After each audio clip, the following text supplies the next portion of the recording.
Edinburgh. We just woke up, had breakfast at the hostel, and now we are on our way down to Holyrood Palace. It's so wonderful here, can I just say? And then yeah, afterwards we're gonna be ghost tour. Yeah, ghost tour.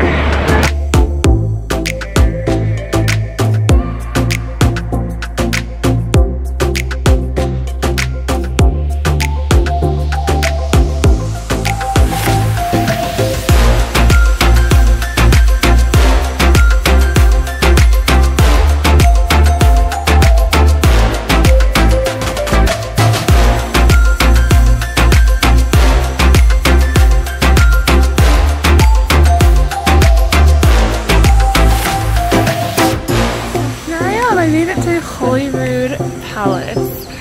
This is where the Queen comes to stay when she comes to visit Scotland. You can see how green the grass is. You can hear the birds singing. It's so... And I'm excited to go take the tour, so let's go take the tour.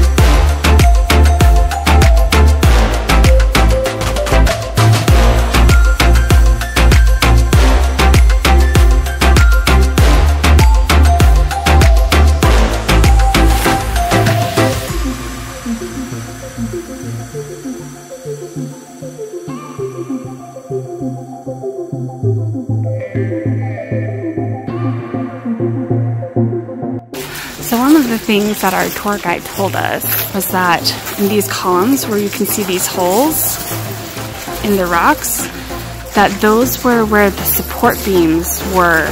There was stadium seating essentially for the parishioners to come and worship at the Abbey. So it was all seating that went up like that. They took out chunks of the rock to put support beams to build those.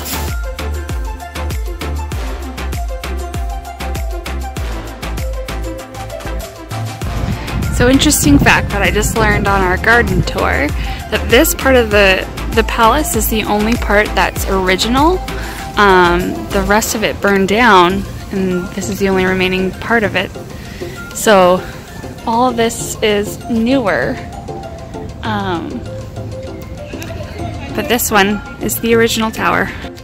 So another cool fact that we learned on our tour, if you're a fan of the show Reign, like I am, or of Mary, Queen of Scots in general, this is just an interesting fact. So there's the front right there. Right here on the third level actually, those were Mary, Queen of Scots' apartments.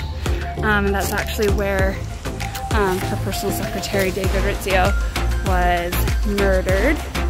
And he was taken and thrown from the stairs. So yeah, you can see the back of Holyrood Abbey. This is Holyrood Abbey right here. The back of it's being redone. They've had a really bad winter the last 3 months. I guess they haven't seen the sun. It's been snowing and raining and everything. It's been really hard on it. And part of the masonry, part of the stonework fell down. So they have to reconstruct it and renew it and preserve that history. Interesting.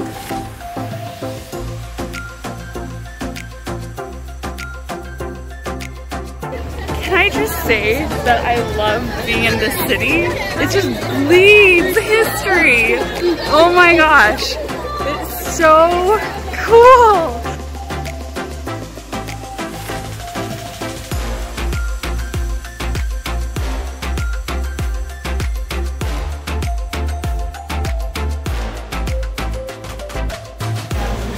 Of course I have to try the fish and chips if I'm in Great Britain.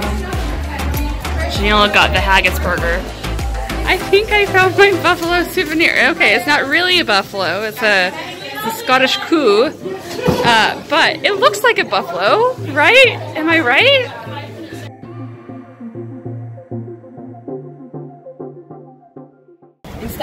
darker, more gruesome, ghoulish, and of course, ghostly. But before I go any further, I would like to impart one piece of vital information. This is possibly the most important thing that you will hear all night, if not for the rest of your lives, and that is, my name is Ella. Hi. Lovely to meet you all. You're going to want to know my name because we're going to go down beneath the South Bridge into underground vaulted rooms. These chambers are classed as one of the most haunted locations in Britain, a title given to us by none other than the BBC, so you have to believe it. You may feel a cold hand on your shoulder, something may brush past the back of your neck.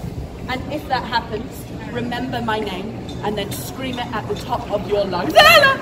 I will be out of there like a shot. You are my early warning system. Thank you.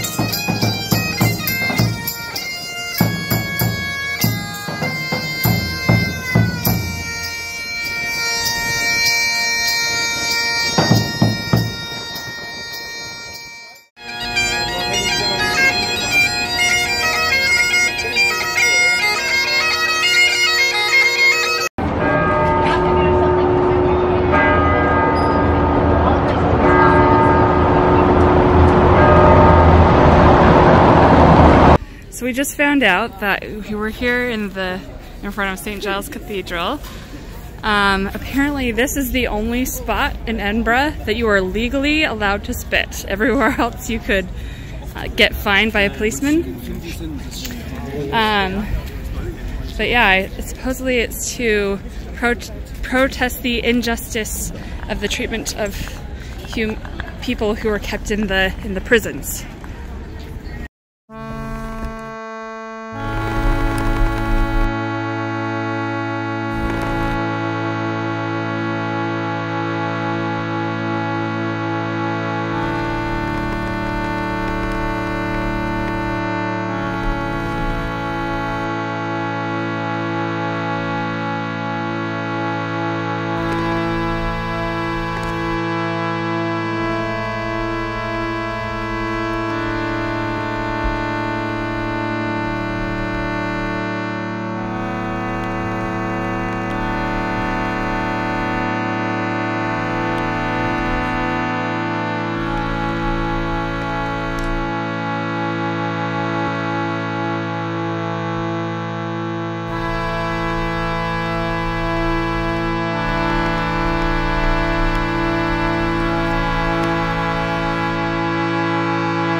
So last night we did a tour, Mary's King's Close.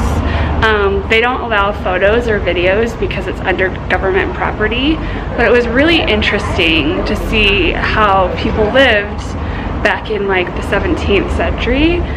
This is not Mary's King's Close, this is actually Byers Close. But this is an idea of what a close is. You know, people... Very narrow area. Yes. It's in between the tall skyscrapers. So I guess the skyscrapers could get up to like 10 stories tall, and this is where people lived. This is how they would get access to their homes. Sometimes there would be shops in these little closes. So one of the interesting facts that we learned on the tour of Mary King's Close. Fun fact! Yeah, fun fact, interesting fact, that there was no room in the city proper at all for cattle or for like livestock. So they would just keep their cows and livestock underground in these just little rooms. They would milk them there, they would feed them there, they would do everything there. Another little fact that we learned, that in about the same size of room as they kept the cattle, in another room, they would sleep like 15 people at a time of the really, really poor people.